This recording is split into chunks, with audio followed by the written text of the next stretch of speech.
Ruth, congratulations on bringing your exhibition, Afrofuturism in Costume Design. We're honored to be the first on the traveling exhibition.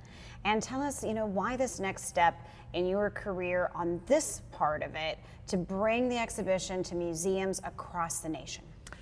It's a wonderful question, especially today after being isolated and during COVID, to have our first step out of COVID into this exhibition in Roanoke that we can open up to schools and universities, that now we have a way of sharing in public. And not only the fact that it's now available and accessible, but I'm able to share like my journey with young people who have the same questions that I had growing up, coming up in this career. And it does represent, 30, 35 years of my life. And to be that brave for me means that maybe somebody else will feel brave in their journey of discovery about what they want to do as artists. Well, and as the visitor comes into this exhibition, every turn they take is a moment of awe, and of further exploration. And talk about, it's over, like you said, over 3 decades of your work. Talk about the first kind of step into costume design and how that happened. Well, I feel like a costume design kind of found me. I actually was an acting major in college. I started out in theater arts, and I wanted to be on the stage performing. I actually did perform a little bit, and I didn't make a play. I didn't make the audition, and the professor who was directing the play asked me if I wanted to do the costumes. And I thought, oh, well, this is the consolation prize, right? That actually stayed with me, because I was able to actually embody all the characters. I was able to dissect all of the arcs and the relationships and get more into the artistry of visual storytelling.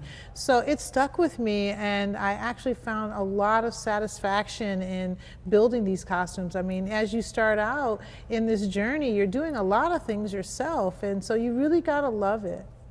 Well, and that hits on the point of collaboration. Yeah. So it might at the beginning yourself, but you are a collaborator through and through, which I think is key in any industry, but also for our younger generations to know that you're not by yourself. Yeah. Talk a little bit about that collaborative, creative process, and who's on that wider team, and how has social media really influenced the knowledge sharing? Yes.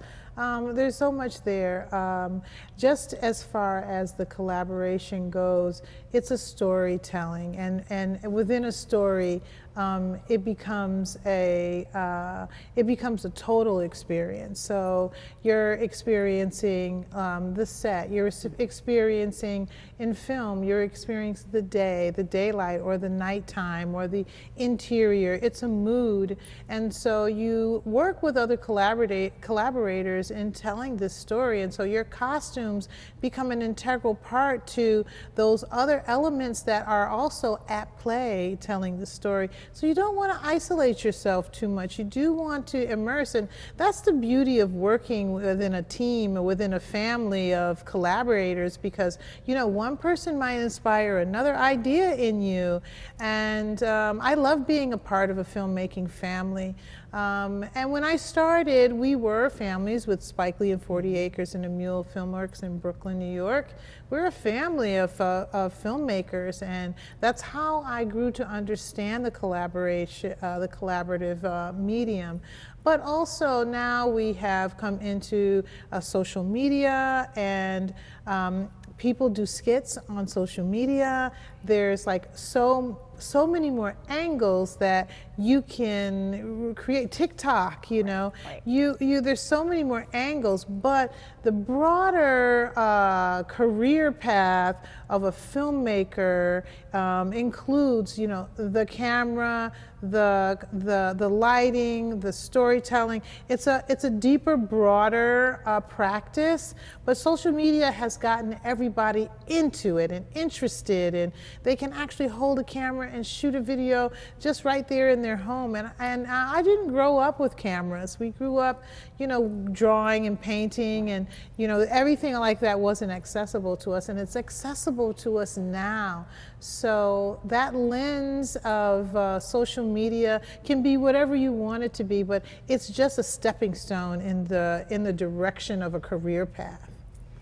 Well, and, you know, career path, when you think about that, you know, how did you get started with Spike Lee? So what's the story behind that? Well, he had just produced She's Gotta Have It, you know, and he kind of is like the original social media guy, because, you know, he sold tube socks on the corner to finance She's Gotta Have It. He financed that film himself, and it went to Cannes, and it became the winner of the Grand Prix at the Cannes Film Festival. And that was just around the time that I met Spike Lee. He'd come to see a dance performance that I was the costume designer for, and it was meager in a little dance studio in South Central LA. But it was so popular that people from everywhere, Beverly Hills, Hollywood, there were limos lining the street to see this dance performance. And one day he came, and at the intermission, I was showing my portfolio to one of my friends, asking for advice, and he looked over my shoulder at what I had, and months later asked me to work together with him. But he never forgot that. He'd send me postcards and stuff, and I would get them from this guy named Spike. But I was so focused on learning this medium, learning how to be a costume designer, and studying other costume designers that I wanted to be like. I didn't think anything about film. I was a theater girl. Well, and, you know, like you said, that research part. Mm-hmm. So what I truly appreciate about your vision is the in-depth research mm-hmm. that you do on the historical side. Mm-hmm. I mean, if we even think about, you know, I'd love to hear more about the Black Panther, because mm-hmm. that was a dive deeper yes. into you know, the tribal. Mm-hmm. So. Yeah, I love research. I was introduced to it here in Virginia at Colonial Williamsburg.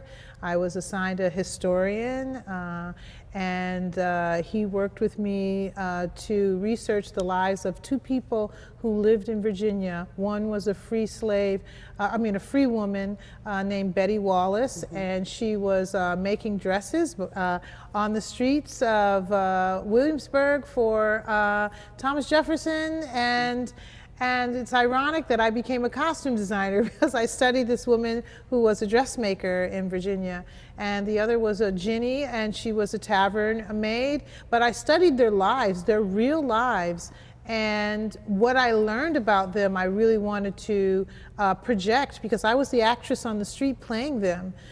So I went barefoot. You go to the costume place at Williamsburg, and they give you a full costume with shoes and hose, and I decided I wanted to be barefoot, and I wanted to take a kerchief and tie it around my head. I really tried to be as authentic to that character's story as I could.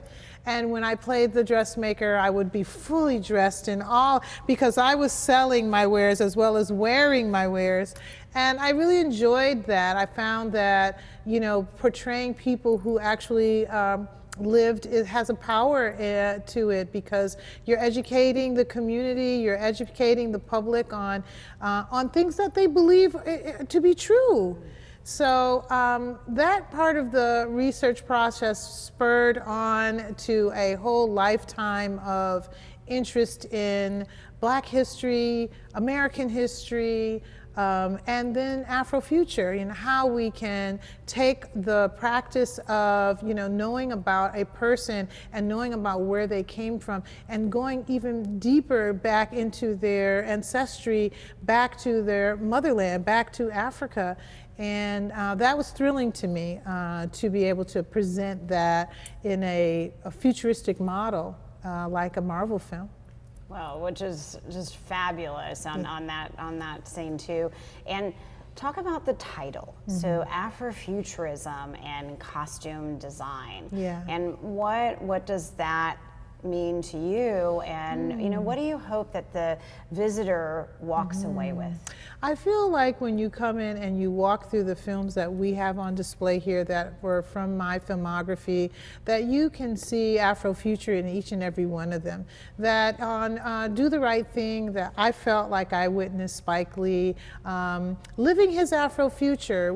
We wanted to be something for the world. We wanted to project a film that dealt with civil rights, that was a protest film, because there was a lot going on in the community in New York, and so we wanted to have a response to that and be forward thinking.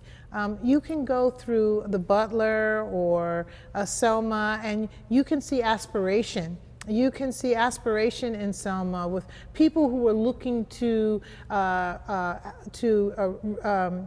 redo voting rights, to make it inclusive for everyone. I mean, they were envisioning their Afrofuture. And so that is an ongoing theme through all of my work, and I feel like it was very purposeful as we created these projects, and these costumes are very purposeful. And what's on the horizon? So as we look around, we see over 30 years of your creations and the costume design, the collaborations, and I know our visitors will be re-watching the movies, watching them for the first time, and and diving deeper into the history. So what are you working on now, and what are some of the visions of the future? Well, I am working on Black Panther 2. I do have this exhibition, and I hope it grows and develops as more films come into my filmography. There are other films that are not seen here that I'd like to include. We have LeBron James' costume that we did for Fortnite coming into this exhibition. So I just hope that as I continue to be a costume designer, I can groom this even more and bring in maybe Black Panther 2 one day. Wonderful. And one of my favorite elements that's right behind us is the 3D printed mantle and the hat. And within that 3D printed world that keeps progressing. Talk about that, because I think you were one of the first to bring in into that costume design. Into the costume design world. It's been in the fashion world from Iris Van Herpen to others, but it hadn't really made its mark in costume design, because there is 3D printing. The Panther helmet is 3D printed, there are things that are done, but we haven't used it as a means for telling more of a detailed story about characters. We haven't used it as like an everyday thing that we could use just like a sewing machine or sewing needle. We haven't immersed into the world of 3D printing as much as we do now today. In my office, we have five 3D printers where we'll do jewelry, we have done headpieces, the imagination actually can be realized even more so today. And I think that that's thrilling. Back when we created this shoulder mantle and the ishikolo that Queen Ramonda wears, it was exciting. And we reached all the way out to Belgium to have the crown made. Because it was in a powder cube when it came out of the 3D printer, and it was one piece, and you didn't find printers that would print something that large.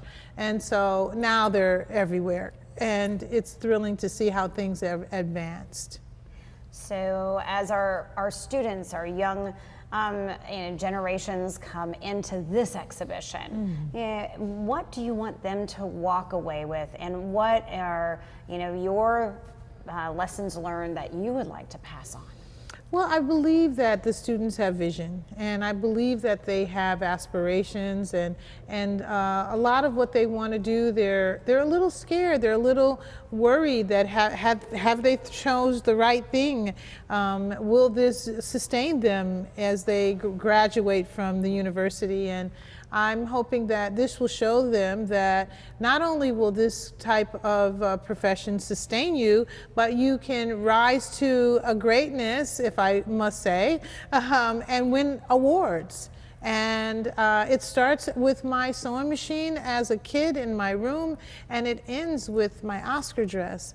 And that's something wonderful to be able to impart on students and the community alike, because I hope to inspire someone to follow in my footsteps. Well, I think you're an inspiration to us all. Thank you. And as the visitor comes in of all ages, there will be rich conversation, continued exploration. Nice.